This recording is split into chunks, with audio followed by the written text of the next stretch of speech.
Ini ndinoitwa Evia Makonde, ndinobva kuMashonaland East kuSeke District, ndiri murimi wenyimo, ndinobva panonzi paHouses Farm. Ndinorima nyimo. Nyimo chirimwa chakanaka chaizvo, uyezve nyimo dzinotipa utano hwakanaka mukurarama kwedu. Kana uchida kutanga kurima nyimo, iko zvino maseed companies edu haasisiri kunyanya kugadzira mbeu yenyimo. Saka tinongoti pane dzatinenge tarima ipapo tinosarudza dzakanaka ndodzotoita zvembeu yemwaka unotevera. Tine nyimo dzinopinda mumwaka mitatu, kuti dzimwe dzinoita mwaka mupfupi dzinokasika kuibva, dzimwe dzinoibvawo zviri pakati nepakati, uyezve dzimwe ndo dzinoita mwaka murefu.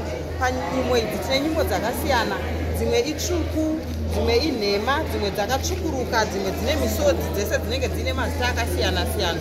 Kuti urime nyimo unotanga kuita kugadzira munda wako, wokwanisa kuurima. Kana uchirima negejo, unorima negejo, udzamuwo hwakangodzikawo semadzikira anoita gejo redu, kunyange gejo rechiwanhu, kunyange ringave gejo retractor.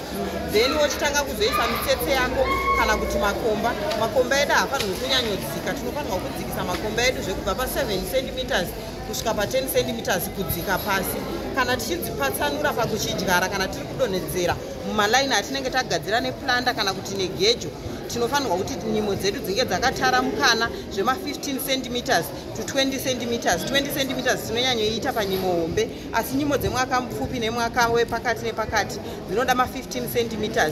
Kana tadaro tadzidyara dzamera, tinongotiwo sora richitanga kumera tosakura, togara kana dzimwe 2 to 3 weeks patinoona zvokuti sora rakumera tosakurazve.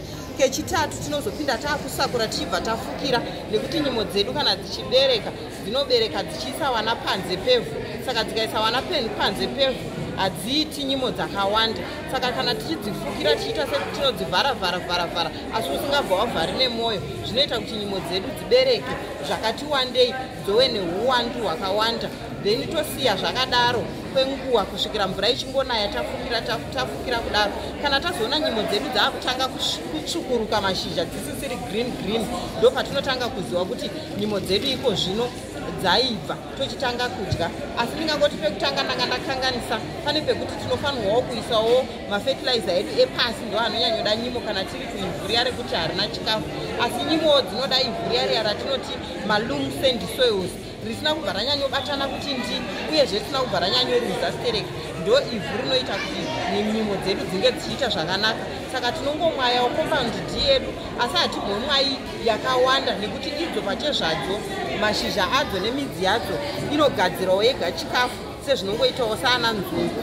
Saka kana tichirima, warimi wee, ngatisarambe tichingorima zvimwe zvinhu zvekuti tinoti ndo zvinongodyiwa chete.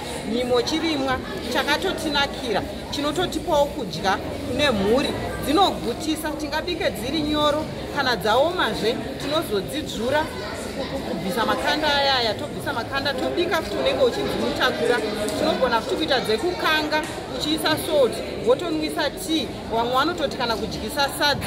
Saka nyimo chirimwa chekuti vanhu wee ngatidyei nyimo, zvikudziridze utano hwedu, uyezve zvakatichipira pakurarama kwedu.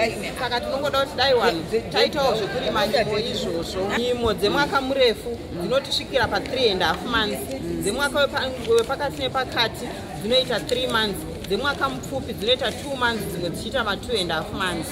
Kukonzeresa kushomeka mbeu yenyimo inyaya yekuti maseed companies haasi kugadzira mbeu. Vanhu vakungotora mbeu panyimo idzodzo dzavanenge vachidya ivo mudzimba dzavo vachigadzira zvembeu. Saka taitokumbirawo kuti wemaseed companies dai watangisa sezvaimboitwa kare kugadzirawo mbeu iyi, nekuti chirimwa nechikafu chakatikoshera munyika medu.